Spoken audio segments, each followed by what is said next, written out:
जय हिंद दोस्तों। चलिए हम लोग क्लास को आगे बढ़ाते हैं।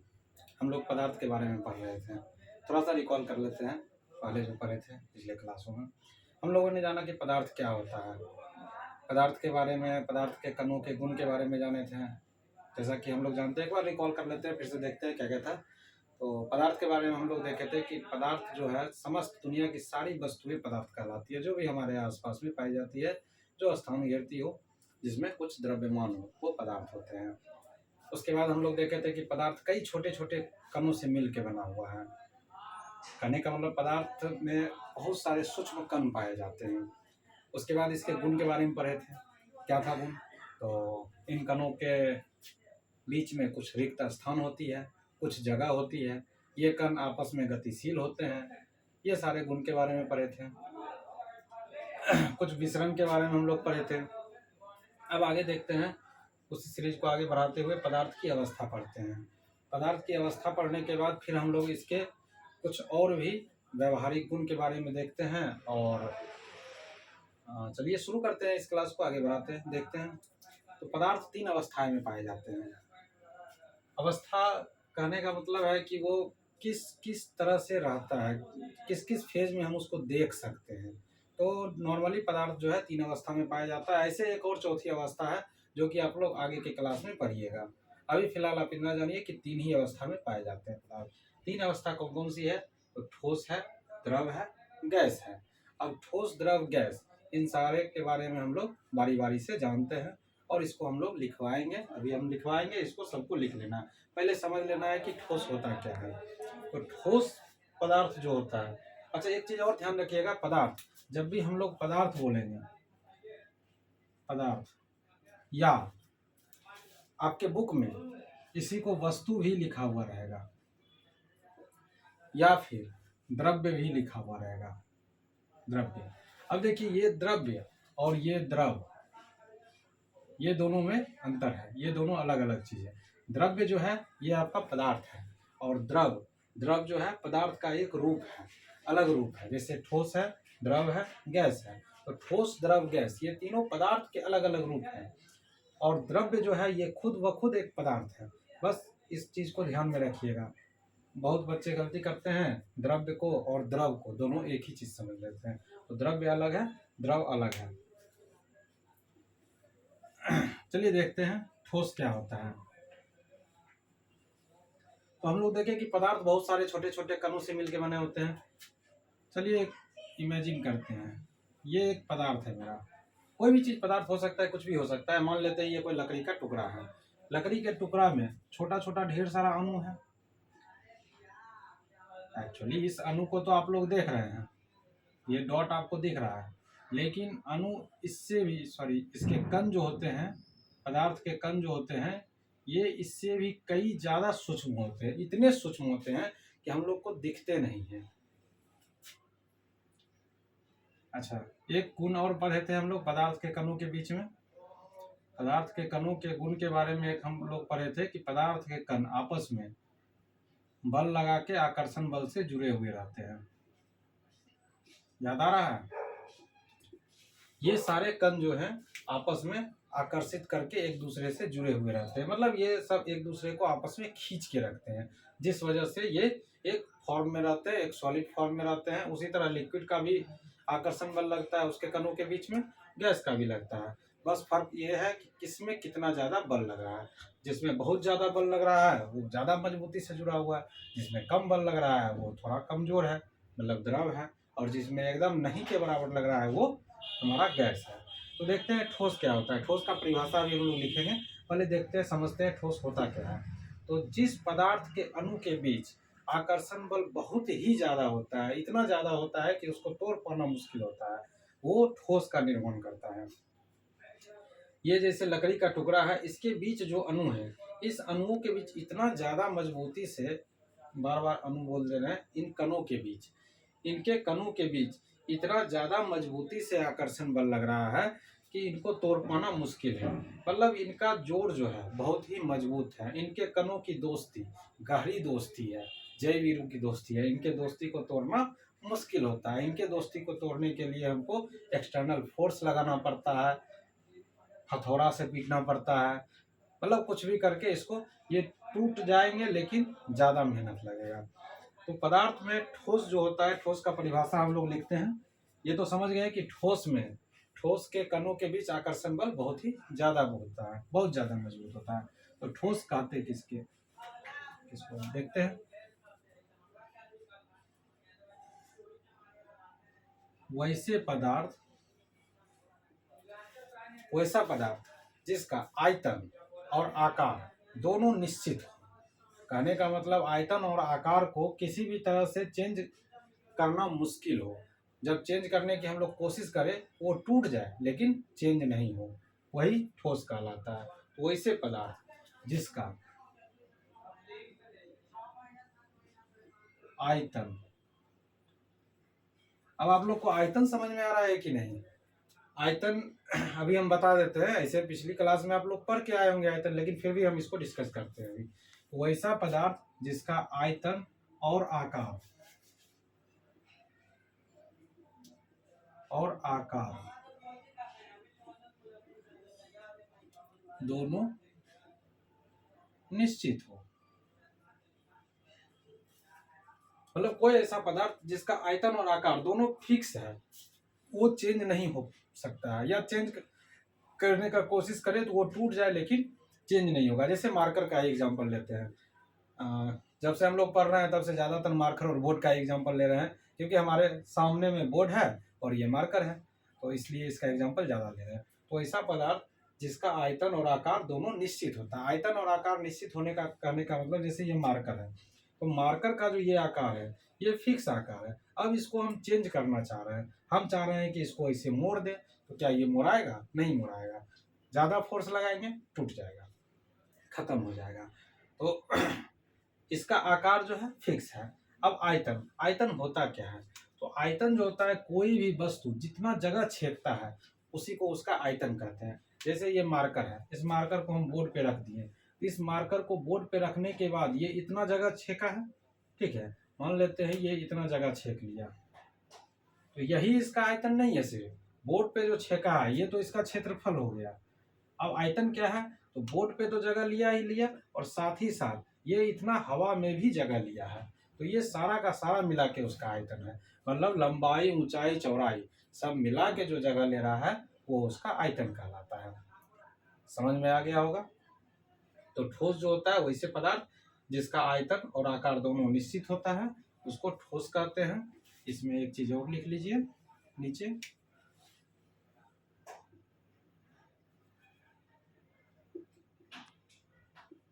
ठोस के कण आपस में बहुत, ठोस के कण आपस में बहुत मजबूत आकर्षण बल से जुड़े हुए रहते हैं।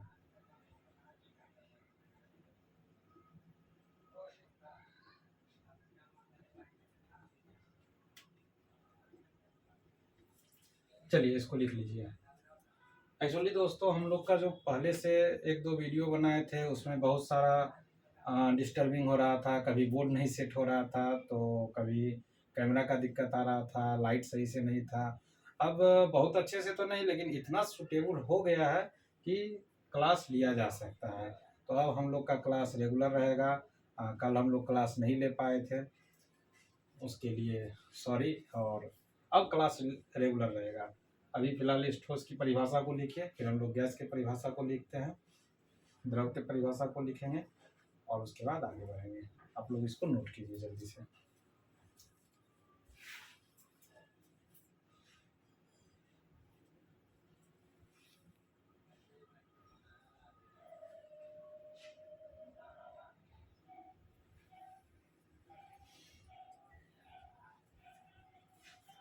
हो गया नोट? अब हम लोग द्रव देखते हैं।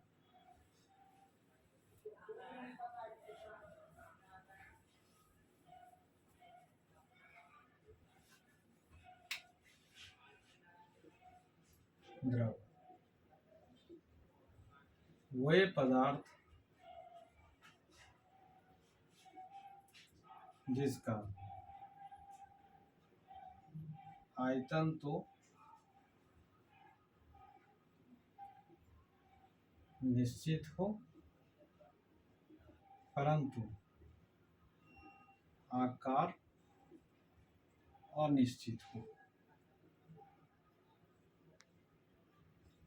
अब देखिए, द्रव ऐसा है, वैसा पदार्थ जिसका आयतन तो निश्चित हो लेकिन उसका आकार जो है अनिश्चित है। आकार अनिश्चित करने का मतलब वो समय समय पे अपना आकार बदल लेता है, जैसे जहां पे गया उसी का रूप धारण कर लिया। अब देखिए चीनी तो ठोस में आ जाएगा। हम लोग बात करते हैं पानी का। पानी को देखिए, जब पानी को हम लोग बड़ा सा टंकी में रखते हैं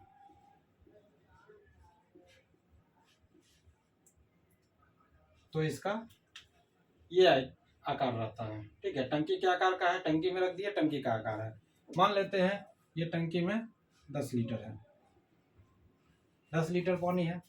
अब इसी पानी को हम दूसरे टाइप के कुछ गोलाकार बर्तन में, इस तरह का बर्तन है उसमें डाल देते हैं तो ये इसका आकार ले लेगा, बर्तन का आकार ले लेगा। पानी कितना है? 10 लीटर ही। पानी में कमी नहीं आया है, पानी पहले भी 10 लीटर था, अभी भी 10 लीटर है, मतलब इसका आयतन फिक्स है, इसका जो वॉल्यूम था वो फिक्स है, 10 लीटर ही है। बस इसका आकार क्या हो गया है? चेंज हो गया है, समय समय पे इसका आकार चेंज हो जा रहा है। अब क्या है कि पानी के अणुओं के बीच, पानी के साथ साथ और भी ले सकते हैं, केरोसिन, डीजल, ये सब एग्जाम्पल होता है द्रव का। अब देखिए, इसके अणुओं के बीच, पानी के जो अणु होते हैं इसके अणु के बीच थोड़ा सा ज्यादा रिक्त स्थान होता है। ठोस के अणु के बीच, हम लोग ठोस के बारे में पढ़े थे, जैसे ये देखिए ठोस है, ये ठोस है, तो ठोस का अणु जो है एकदम चिपका हुआ था, इसके बीच आकर्षण बल बहुत ही ज्यादा था, मतलब इतना ज्यादा था कि इसको तोड़ पाना मुश्किल था। लेकिन पानी का जो रहता है ये द्रव है, ठीक है। द्रव के कण के बीच, द्रव के कण के बीच जो होता है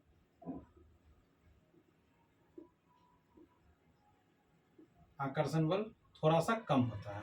ये द्रव के कण है, ये द्रव नहीं है, द्रव ये है, ठीक है। ये द्रव के कण है, ये छोटा छोटा जो है ये कण है, तो इसके बीच आकर्षण बल थोड़ा कमजोर होता है, जिसके वजह से ये अपना आकार चेंज करते रहता है, जिस बर्तन में जाता है उस बर्तन का आकार ले लेता है। तो द्रव के अणुओं के, द्रव के कणों के बीच आकर्षण बल ठोस की अपेक्षा कम होते हैं, तो इसको भी लिख लेते हैं हम लोग।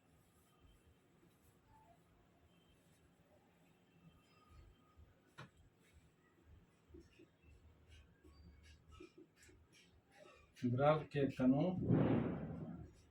के बीच आकर्षण बल ठोस की अपेक्षा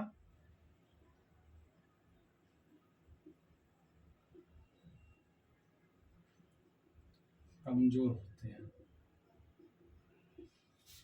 द्रव के कणों के बीच आकर्षण बल ठोस के कणों की अपेक्षा, लिख लीजिए, ठोस के कणों की अपेक्षा कमजोर होते हैं। नोट कीजिए इसको।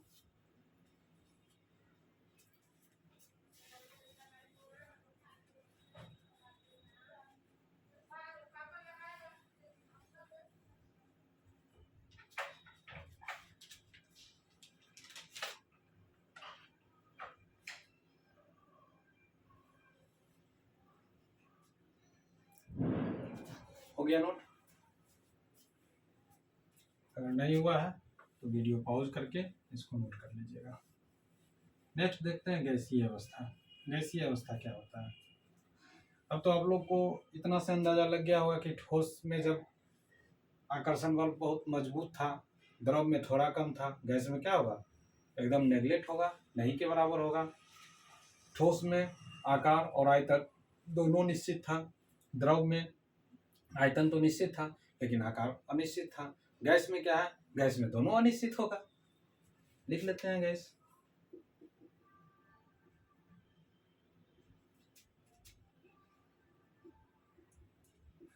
पदार्थ जिसमें आकार और आयतन दोनों अनिश्चित होते हैं। वैसे पदार्थ जिसमें आकार और आयतन दोनों अनिश्चित होता है, मतलब इसमें ना आयतन फिक्स है ना आकार फिक्स है, दोनों का दोनों अनिश्चित रहता है, उसको हम लोग गैसीय अवस्था कहते हैं। इसका उदाहरण लिखना है, उदाहरण लिख लीजिए। इसका उदाहरण हम लोग घरों में जो एलपीजी सिलेंडर यूज करते हैं, घरों में उपयोग होने वाले एलपीजी गैस, नोट कीजिए।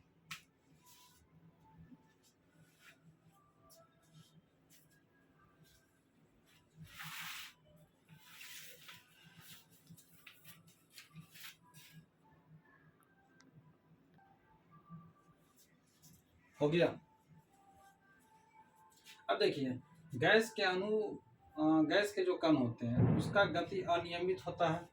अनियमित मतलब किधर जाएगा उसका कोई अता पता नहीं है, कभी इधर जाएगा कभी उधर जाएगा। इस वजह से ये जो है गैस के कण जिस बर्तन में रहते हैं उस बर्तन पर बाहर की ओर दबाव डालते हैं और बहुत ही तीव्र गति से ये डालते हैं।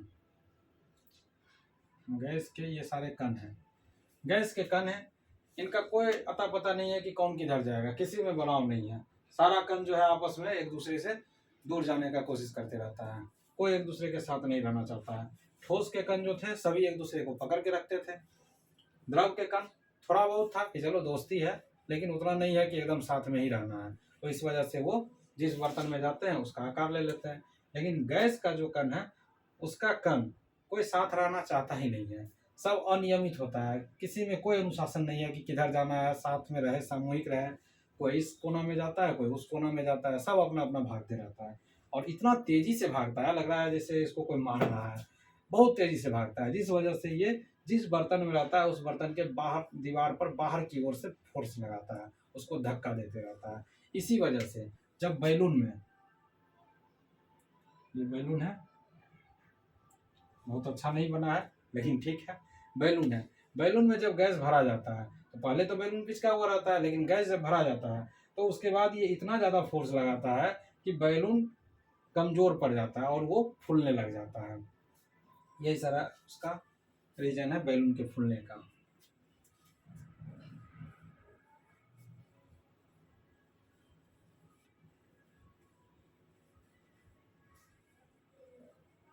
हम लोग अभी देखे पदार्थ के तीन अवस्था को, ठोस, द्रव और गैस। अब देखिए क्या इन अवस्थाओं को चेंज किया जा सकता है? शायद इन अवस्था को चेंज भी किया जा सकता हो। अगर कोई ठोस में है, मान लीजिए कुछ ठोस है, तो ठोस को द्रव में क्या बदला जा सकता है? अगर बदला जा सकता है तो कैसे बदला जा सकता है, देखते हैं। आप लोग सभी लोग बर्फ देखे होंगे, खाए भी होंगे। पहले इस तरह का बर्फ आता था, शायद अभी भी आता है गांव में, शहर में तो कम हो गया है ना। इस तरह का लकड़ी लगा हुआ रहता था, 50 पैसा में इस तरह का बर्फ देता था, ठीक है। तो इस तरह के बर्फ को सभी लोग लगभग देखे होंगे, खाए नहीं होंगे। तो अभी जो आइसक्रीम आता है वो कुछ इस तरह का रहता है जिसमें इसका एग्जाम्पल देना थोड़ा सा मुश्किल है।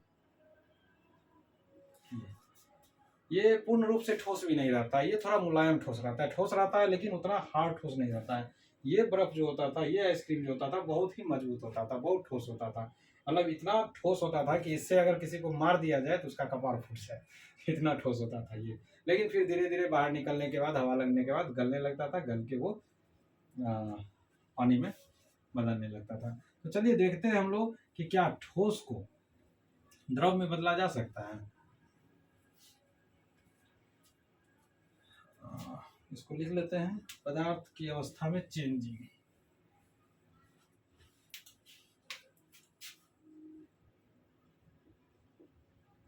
अच्छा, इससे पहले एक चीज देखते हैं, एक दो परिभाषा है उसको भी हम लोग देख लेते हैं।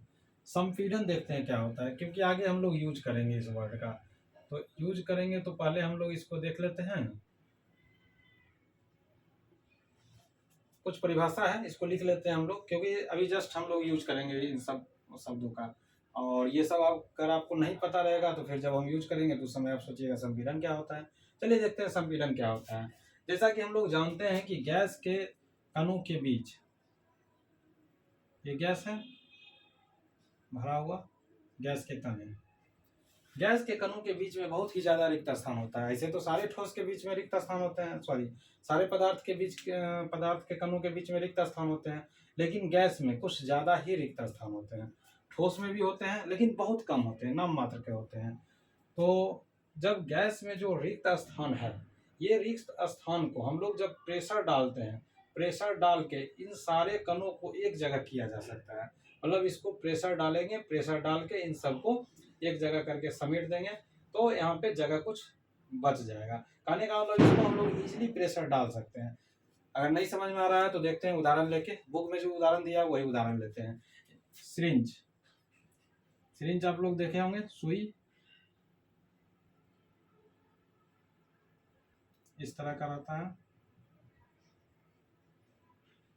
सुई सब लोग देखे होंगे, लगा भी होगा कहीं पर। इस सुई को लेते हैं, इस सुई में इस छेद को बंद कर देते हैं, इसको निकाल लीजिए बाहर।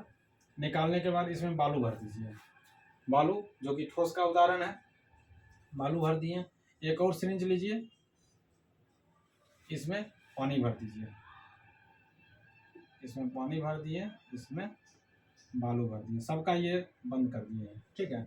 इसमें पानी भर दिए और एक और लेते हैं, वो खाली रखते हैं, सब में ये लगा हुआ है।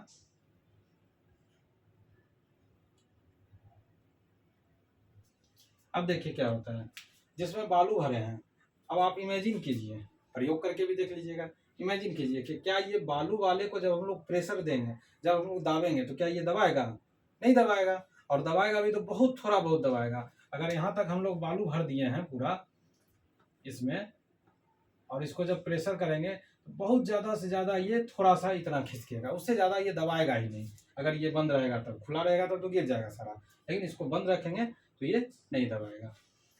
जिसमें पानी डाला हुआ है, ये भी बहुत कम, ठोस की अपेक्षा थोड़ा सा ज़्यादा, लेकिन बहुत कम मात्रा में। इस पर भी हम कम ही प्रेशर इसको लगा सकते हैं, कम ही डाल सकते हैं, ये भी ज़्यादा नहीं दबाएगा।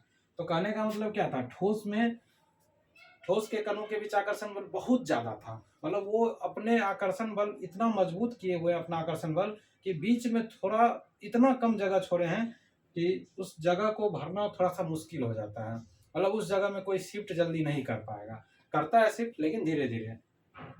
लेकिन द्रव में ठोस की अपेक्षा आकर्षण बल थोड़ा सा कम रहता है, जिसकी वजह से रिक्त स्थान थोड़ा ज़्यादा होता है। तो जब हम लोग प्रेशर डालते हैं तो सभी कण आपस में सट जाते हैं, सटने के बाद कुछ यहाँ पे स्पेस हम लोग को मिल जाता है। मतलब इसको थोड़ा सा दबाना ज़्यादा आसान है। और वहीं गैस में देखते हैं तो इसके कण तो भाई आपस में सब झगड़ालू हैं, कोई एक साथ रहना चाहते नहीं हैं, तो फिर भी ज़बरदस्ती प्रेशर डाल के सबको एक जगह भेजा जाता है कि जाओ अंदर, जाओ अंदर। और जब आ जाता है अंदर यहाँ पे, तो फिर यहाँ पे ये, तो जिस फोर्स से हम लोग जो फोर्स लगा के इसको दाब रहे हैं, और एक मिनट,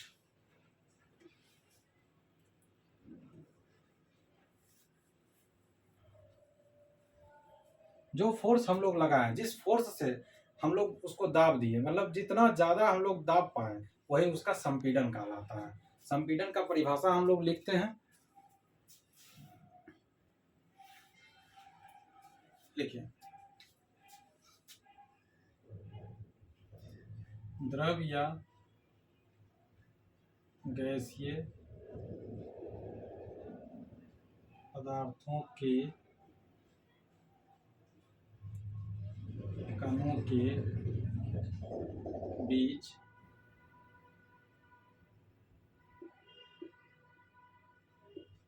रिक्त स्थान होते हैं। हम लोग देखें ठोस में नहीं के बराबर है लेकिन बहुत कम है, जिसको नगण्य कह सकते हैं। द्रव में थोड़ा ज़्यादा था और गैस में बहुत ज़्यादा है। तो द्रव और गैसीय पदार्थों के कणों के बीच में रिक्त स्थान होते हैं।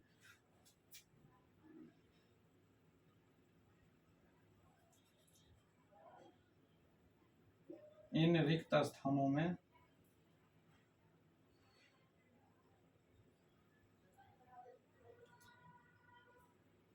ये इस तरह से लिखे होते हैं,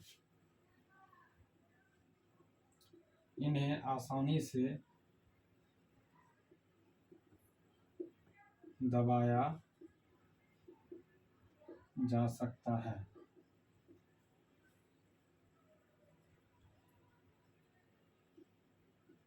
पदार्थ के इस गुण को संपीड़न कहते हैं। चलिए लिख लीजिए।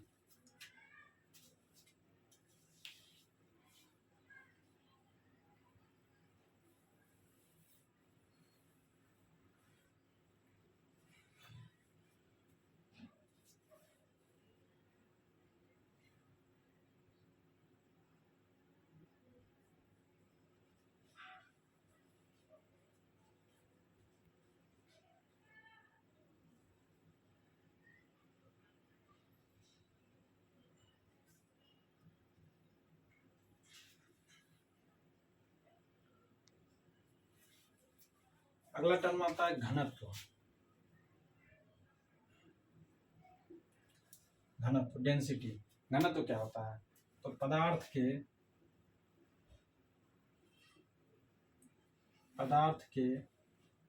इकाई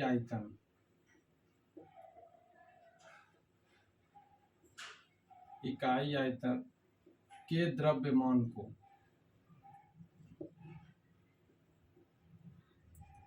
घनत्व कहते हैं। पदार्थ के इकाई आयतन के द्रव्यमान को घनत्व कहते हैं। आयतन अभी समझा दिए थे क्या होता है। अब देखते हैं इकाई क्या होता है। इकाई आयतन का क्या मतलब है? इकाई का मतलब किसी भी चीज का, जिस चीज का हम लोग बात करते हैं उसका सबसे छोटा हिस्सा जो होता है वो इकाई कहलाता है। मतलब उसका एक यूनिट इकाई कहलाता है। जैसे मान लीजिए हम किसी बर्तन में, ये कोई बर्तन है, इसमें मान लीजिए 10 रोटी है।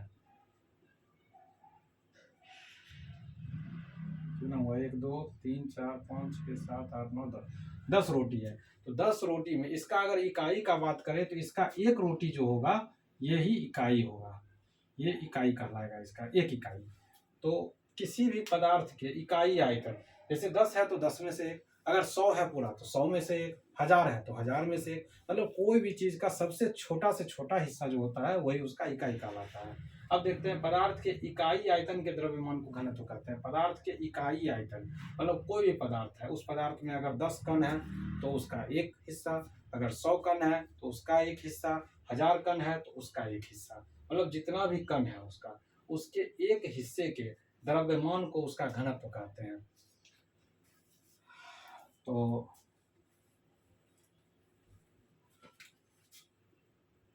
ये दो अलग अलग बर्तन हैं, दोनों में 2 लीटर पानी है।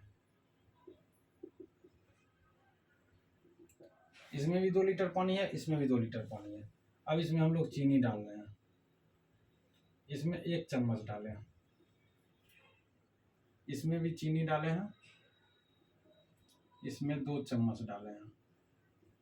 अब देखिए इसमें 1 चम्मच चीनी डाले हैं, इसमें 2 चम्मच चीनी डाले हैं। जब चीनी डालेंगे चीनी पानी में घुल जाएगा, घुलने के बाद चीनी का कोई अता पता नहीं रहेगा। अब इसका एक छोटा सा कण उठाएंगे, 2 लीटर है, इसका इकाई जो सबसे छोटा हिस्सा होगा वो हिस्सा उठाएंगे। उस हिस्सा का मान लीजिए ये कण उठाएं और इसमें भी चीनी डालें, इसको भी घोल दिए अच्छे से, फिर इसका भी छोटा हिस्सा उठाएं। तो अब आप लोग बता सकते हैं कि इसमें से कौन से हिस्सा का भार ज्यादा होगा, कौन से हिस्सा का द्रव्यमान ज्यादा होगा।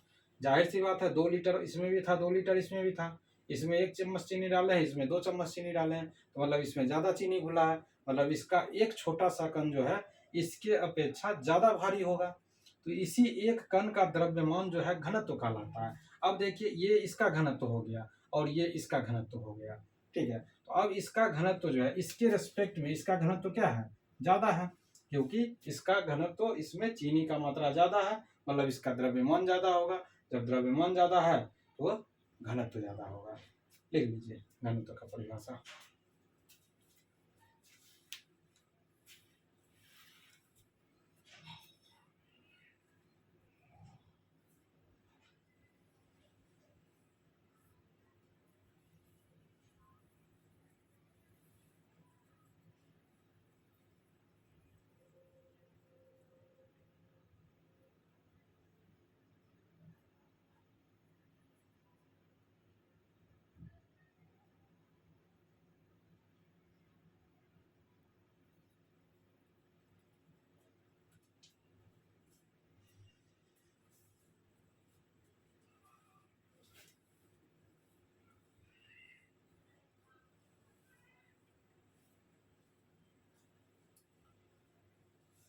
चलिए हम लोग देखते हैं, हम लोग देख रहे थे कि पदार्थ की अवस्था में चेंज हो सकता है कि नहीं। तो पदार्थ की अवस्था में किस प्रकार चेंज होगा?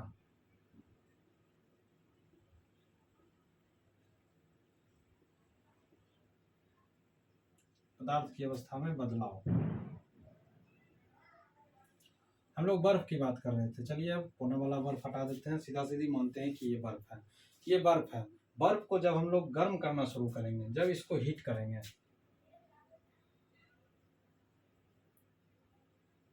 ये आ गया, जब इसको हीट करना शुरू करेंगे, तो जैसे ही इसको हीट करेंगे, हीट करने के बाद थोड़ा देर में एक बर्तन में रख लेते हैं बर्फ, नहीं तो बर्फ पिघल जाएगा और सब इधर उधर बह जाएगा, तो फिर मेरा प्रयोग ही रह जाएगा। फिर हम देखेंगे नहीं लिक्विड को आगे क्या हुआ। द्रव तो बन जाएगा, द्रव के बाद वो मिट्टी में मिल जाएगा। चलिए इसको एक बर्तन में रख दिए हैं, यहाँ पे गर्म कर रहा है। गर्म करने के बाद हम लोग देखेंगे कि ये धीरे धीरे ये पिघलना शुरू हो जाएगा। जब ये पिघलेगा, पिघल के ये द्रव में आ जाएगा। एक समय ऐसा आएगा जब ये द्रव में आ जाएगा। चलिए ये द्रव में आ गया, द्रव में आ गया। अब द्रव में आ गया, फिर भी इसको हीट करते रहेंगे। अब ये गर्म होना शुरू करेगा। एक चीज ध्यान रखिएगा दोस्तों, जब आप ये प्रयोग करिएगा तो देखिएगा कि बर्फ को जब हम गर्म करेंगे, ये तब तक बर्फ गर्म नहीं होगा, तब तक इसके तापमान में चेंजिंग नहीं आएगा, जब तक कि ये द्रव ना बन जाए। जब तक ये बर्फ रहेगा तब तक इसको छू के देखिएगा, इसका तापमान वही रहेगा, ये ठंडा ही लगेगा आपको। लेकिन जैसे ही द्रव बनेगा, द्रव बनने के बाद फिर गर्म करना शुरू करेंगे, तब धीरे धीरे ये गर्म होने लगेगा। और जब गर्म होगा उसके बाद खौलना शुरू करेगा, और खौलने के बाद अगला अवस्था ये आएगा कि ये गैस में परिवर्तित होने लगेगा, ये गैस बन के उड़ने लगेगा। तो हम लोग पदार्थ का 3 अवस्था पढ़े थे, ठोस, द्रव और गैस। और तीनों अवस्था में देख रहे हैं, एक सिंपल सा एग्जांपल बर्फ का लेके देख रहे हैं कि बर्फ को हम लोग हीट करके द्रव में बदल सकते हैं, और द्रव को हीट करके हम लोग गैस में बदल सकते हैं। एक्चुअली ये हीट करने की ज़रूरत नहीं है। बर्फ जब हम लोग लेते हैं, खरीदते हैं, तो दुकान से जैसे ही बाहर आता है, मुंह में जाता है, जब आधा जाता है तो आधा जाते जाते वो आधा गल के द्रव बन के निकल जाता है। और रहा बात वाष्प बनने का, गैस बनने का, तो वो जब जमीन पे गिरता है तो उसको देख नहीं सकते हैं, लेकिन वो भी वाष्प बन के उड़ जाता है, क्योंकि जमीन पे गिरता तो जमीन पे रखा रहता है, वाष्प बन के उड़ता नहीं, तो वो भी खत्म हो जाता है। तो ये इस तरह से कोई भी ठोस, ये बर्फ ही ऐसा नहीं है कि सिर्फ बर्फ ही मतलब गर्म करेंगे तो वो पिघलेगा। कोई भी ठोस जिसको हम लोग जब उष्मा देते हैं उसमें, तो उष्मा देने के बाद वो अपना स्वरूप परिवर्तित करने लगता है, उसका आकार उसके अवस्था में चेंज आने लगता है। ठोस था, ठोस में जब हीट देंगे, हाँ किसी किसी ठोस में ज़्यादा हीट की ज़रूरत होती है, किसी में कम हीट की ज़रूरत होती है। डिपेंड करता है उसके बीच आकर्षण बल के, उसके बीच के जो कण है उसके बीच के आकर्षण बल के। जिसके बीच आकर्षण बल बहुत ज़्यादा है उसमें ज़्यादा उष्मा की ज़रूरत होगी, जिसके बीच आकर्षण बल कम है उसमें कम उष्मा की ज़रूरत होगी। ऐसा सिंपल सी बात मानिए। ठोस क्या है? ठोस के बारे में हम लोग अभी बताए थे कि उसके कणों के बीच में आकर्षण बल बहुत ज़्यादा है। मान लीजिए कि ये एक ठोस पदार्थ है, इसके जितने भी कण हैं इन सभी के बीच बहुत ही मजबूत आकर्षण बल लगा हुआ है। ये सब पक्का दोस्त है, और ये हीट है। कहने का मतलब ये हीट नहीं है। आप 4 दोस्त हैं, चारों के बीच में बहुत ही गहरा दोस्ती है, बहुत एक दूसरे पे अटूट विश्वास है, चारों एक दूसरे से अलग नहीं हो सकते हैं। अब कोई आग लगाने वाला आदमी आएगा और चारों को शिकायत करना शुरू करेगा, शिकायत करते जाएगा करते जाएगा करते जाएगा। कितना भी गहरा दोस्ती हो, जब शिकायत होगा तो थोड़ा बहुत तो असर पड़ेगा ही। लेकिन ये है कि बहुत ज़्यादा गहरा दोस्ती है तो असर धीरे धीरे पड़ेगा, लंबा समय लगेगा असर पड़ने में। उस बीच में अगर आप लोग उसको पकड़ लिए कि हाँ ये हम लोग को लड़ाई लगवाना चाह रहा है, तब तो आप लोग मारपीट के उसको सलेट दीजिएगा। लेकिन अगर नहीं पकड़ पाए तो चारों को बारी बारी से वो ले जाएगा, सबको कुछ ना कुछ समझाएगा, थोड़ा थोड़ा हिट देगा, थोड़ा थोड़ा हिट देगा चारों में। और चारों में जब हिट आएगा धीरे धीरे धीरे धीरे एक समय ऐसा आएगा कि चारों के दोस्ती में थोड़ा सा दरार आएगा। थोड़ा सा जब दरार आएगा तो चारों आपस में अपना अपना मुंह घुमा लीजिएगा, कोई बात ही नहीं कीजिएगा, एक दूसरे को देख के सब साइड होने लगेगा। यानी वो अवस्था आ गया द्रव का। कहने का मतलब अवस्था ऐसा आ जाएगा आपका कि दोस्त तो हैं लेकिन मतलब नहीं है, बात नहीं करना है, काम लगे या ना लगे एकदम साइड साइड से ही निकल जाना है। दोस्त हैं लेकिन फिर भी जब इतना होने के बाद भी वो दुश्मन जो आपका था वो और हिट दिया, देखा कि चलो अभी थोड़ा सा खाली बोल चाल बंद हुआ है, अब उसको आसानी हो जाएगा, जो आपका दुश्मन है उसको आपका दोस्ती तोड़ने में और आसानी हो जाएगा। अब ये जो है और हिट देगा और भड़काएगा आप चारों को एक दूसरे के खिलाफ। जैसे ही भड़काना शुरू करेगा, अब जो है, अब जब आप लोगों में गुस्सा जब आएगा, अब जब गुस्सा आएगा तो सब एक इधर भागिएगा, एक इधर भागिएगा, एगो इधर एगो इधर। अब सब में अच्छे से टकरार हो जाएगा, कोई एक साथ रहना ही नहीं चाहिएगा। ये अवस्था हो जाएगा आपका गैस का। तो समझ रहे हैं ना हीट देने से क्या प्रभाव पड़ रहा है। इसीलिए ऐसे दोस्तों से ऐसे व्यक्ति से सावधान रहिए जो हिट देने का काम करता हो। और अपने दोस्तों के बीच या अपने परिवारों के बीच एक रिलेशन कायम रखिए, अटूट विश्वास का, ठोस के तरह रिलेशन रखिए कायम। जो जितना भी हिट मिले कोशिश करना है कि उस हिट को ही हटा दें ताकि वो ठोस हमारा टूटे नहीं, ठोस बरकरार रहे, नहीं तो फिर आगे चल के बहुत मुश्किल का सामना करना पड़ता है। चलिए इसमें देखते हैं आगे। हाँ, कुछ और परिभाषा लिखते हैं। तो ये तो हम लोग समझ रहे थे कि पदार्थ की अवस्था चेंज हो सकती है कि नहीं, तो इसको लिखना है तो लिख लीजिए, या फिर चलिए इसको बाद में लिखवाते हैं।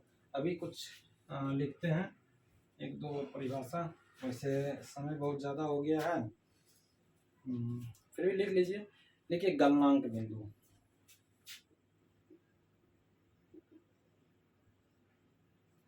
फिरिंग दीजिए गलनांक। गलनांक होता क्या है, तो गलनांक जो होता है हम लोग का, जब हम लोग ठोस को गर्म कर रहे थे तो गर्म करने के बाद ऐसा नहीं है कि अचानक से ठोस जो है पिघल गया डायरेक्ट। ठोस को पिघलने में थोड़ा सा समय लगा, तो समय लगा लेकिन पिघलना शुरू हुआ। तो जब हीट देते देते बर्दाश्त से बाहर हो गया, मान लीजिए आप, हम चार दोस्त का बात किए थे, चारों दोस्त जो है आपस में मजबूत आकर्षण बल से जुड़े हुए थे, और सब लोग जो है जो दुश्मन था आपका वो हीट दे रहा है चारों को बारी बारी से।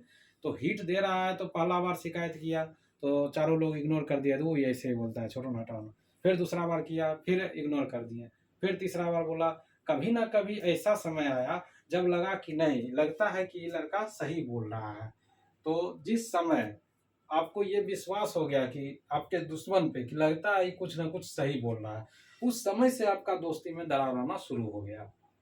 तो बस वही चीज़ है, ठोस में जब हिट देते गए देते गए देते गए हिट, पहले तो ये ठोस बना हुआ रहा, पहले इसके अणु बर्दाश्त करते रहे करते रहे करते रहे बर्दाश्त, चलो कोई बात नहीं है, इतना हिट झेल लेंगे इतना हिट झेल लेंगे।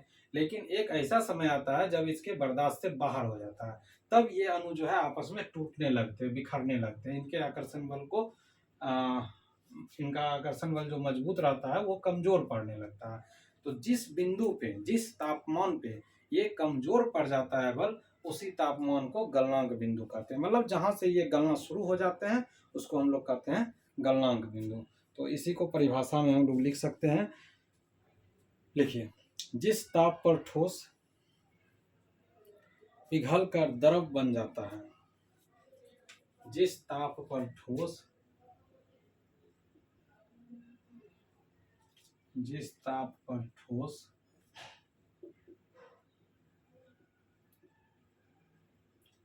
पिघल कर द्रव बन जाता है वही उसका गलनांक बिंदु कहलाता है।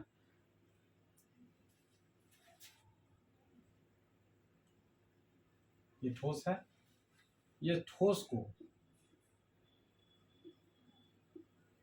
द्रव बनने में जो ताप लगा, हीट लगा, इसको हीट, तो जो ताप लगा और जिस ताप पे जहां से वो बनना शुरू हो गया, द्रव बन गया जिस ताप पर, मान लीजिए 10 डिग्री सेल्सियस है, इससे इसका कुछ नहीं हुआ, 20 डिग्री सेल्सियस है, इससे भी इसका कुछ नहीं हुआ, इसी तरह बढ़ते गया, तो जिस तापमान पे ये द्रव में बनना शुरू हो जाता है वही इसका क्या कहलाता है, गलनांक कहलाता है।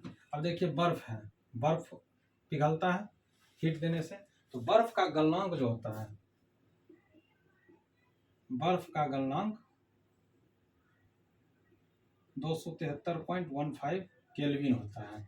मतलब इतना हीट एक्चुअली होता क्या है दोस्तों, हम लोग जब भी अभी साइंस में पढ़ेंगे तो ज़्यादातर टेम्परेचर को जो है केल्विन में ही नापेंगे, ऐसे सेल्सियस में भी यूज करेंगे, लेकिन ज़्यादातर टेम्परेचर जो है केल्विन में यूज होता है। क्यों होता है आगे हम लोग पढ़ेंगे।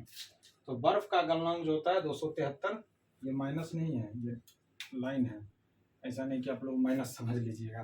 तो बर्फ का गलनांक जो होता है 273.15 केल्विन होता है। मतलब 273.15 केल्विन जैसे ही मिलेगा बर्फ जो है वो गलना शुरू कर देगा। लिख लीजिए।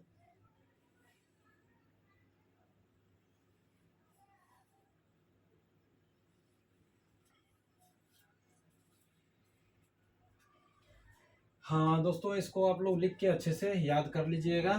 क्लास बहुत लंबा चला जा रहा है, इतना लंबा क्लास लेना नहीं चाहते हैं, हम जानते हैं आप लोग आधा घंटा से ज़्यादा नहीं बैठ सकते हैं, आधा घंटा ही आप लोग का क्षमता है, लेकिन कोशिश कीजिए इस क्षमता को बढ़ाने का, क्योंकि इस स्पीड से पढ़ेंगे तो हम लोग का सिलेबस जो है बहुत लंबा समय लग जाएगा।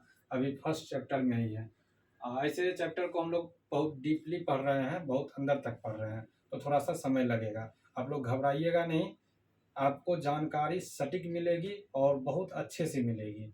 अगर एक बार अच्छे से आप समझ जाइएगा तो अभी नहीं, 10th में, 11th में, 12th में कहीं आपको दिक्कत नहीं होगा। और जो लोग अभी से सोच रहे होंगे कि हमको पॉलिटेक्निक करना है या और भी कुछ उस तरह का डिप्लोमा कोर्स करना है, तो उन लोगों के लिए ये सब बहुत ही इम्पोर्टेंट है। अभी से ही अपने पढ़ाई को उस लेवल पे पहुंचाइए कि अगर आपको पॉलिटेक्निक देना है तो दीजिए, नहीं जिनका फिर आगे का बड़ा सपना है, इंजीनियरिंग वगैरह, आईआईटी वगैरह करना है, तो वो 11-12 में देखा जाएगा। लेकिन अभी से इस चीज़ को अगर स्ट्रॉन्ग करते हैं, अगर बेस, ये आपका बेस है, अगर बेस को मजबूत कर लेते हैं तो फिर आपको 11-12 में कहीं से कोई दिक्कत नहीं होगी। चलिए आज के लिए इतना ही। कोशिश करेंगे हम लोग कि कल मैथ स्टार्ट कर दें। साइंस तो चलते ही रहेगा, साइंस के बाद जो है मैथ, 2 दिन मैथ हम लोग देख लेते हैं, फ्राइडे और सैटरडे, और फिर संडे ऑफ रहेगा। हाँ, फ्राइडे सैटरडे मैथ देख लेते हैं, फिर मंडे से साइंस का ये जो टॉपिक छोड़े हैं इसके आगे हम लोग बढ़ेंगे। और देख कोशिश किया जाएगा कि मंडे को साइंस का ये चैप्टर हम लोग ख़त्म कर लें। वैसे चैप्टर बहुत लंबा है, इसमें बहुत कुछ पढ़ना है। शॉर्ट में पढ़ाना रहता तब तो एक दिन में ही ख़त्म हो जाता है, लेकिन एक एक चीज़ को समझाना पड़ रहा है। जैसे इकाई है, आयतन हो गया, ये सारे चीज़ हम जानते हैं कि बहुत सारे बच्चों का ये कमज़ोर रहता है, उनको पता ही नहीं रहता है कि इकाई होता क्या है। आयतन का बात करते हैं तो उनको पता ही नहीं है कि आयतन होता क्या है। तो इसलिए इन सारी चीज़ों को लेके चलते हैं। जिनको आता है उनके लिए अच्छी बात है, उनका रिवीजन हो जाएगा और अच्छे से सीख जाएंगे, और जिनको नहीं आता है वो सीख लेंगे ताकि उनको आगे दिक्कत नहीं हो। और आप लोग का व्यू अच्छा नहीं आ रहा है, और जो भी है सब कुछ ठीक है, लेकिन हम चाह रहे थे 10th का भी सिलेबस स्टार्ट करने के लिए। 10th का सिलेबस स्टार्ट करने के लिए हमको पता चलना चाहिए कि मेरे पास स्टूडेंट कितना है 10th पढ़ने के लिए। तो अगर आपके कोई रिलेशन में है जो 10th पढ़ना चाहते हैं तो आप कमेंट करके बताइए, तो फिर हम 10th भी स्टार्ट कर देंगे। जय हिंद।